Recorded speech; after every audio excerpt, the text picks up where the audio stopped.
نحمدہ و نصلی علی رسول الکریم اما بعد فاعوذ باللہ من الشیطان الرجیم بسم اللہ الرحمن الرحیم۔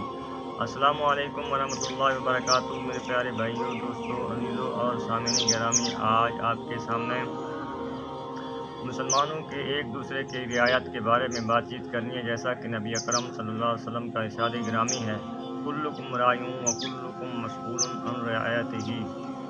تم میں سے ہر ایک نگہبان ہے اور تم میں سے ہر ایک اپنی رغبت کے بارے میں جواب دہ ہوگا۔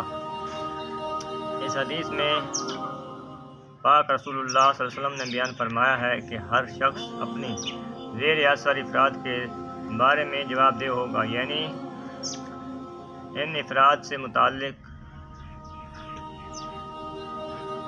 اس پر جو ذمہ داریاں عائد ہوتی ہیں، اس نے انہیں کس حد تک پورا کیا ہے۔ ذمہ داری اور نگہبانی ایک ایسا فریضہ ہے جو کسی کے لیے معاف نہیں ہے۔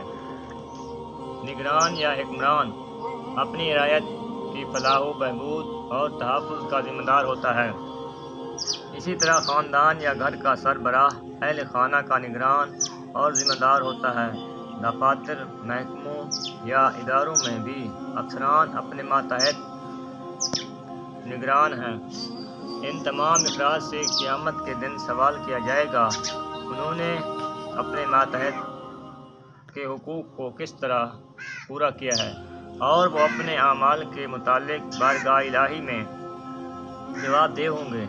زندگی کے ہر شعبہ سے تعلق رکھنے والے افراد، مثلاً استاد، شاگرد، علماء دین، دانشور، والدین، افسر اور ملازمین وغیرہ ایک دوسرے کے نگہبان ہیں اور انہیں اس کے بارے میں اللہ تعالیٰ کے سامنے جواب دہ ہونا ہوگا۔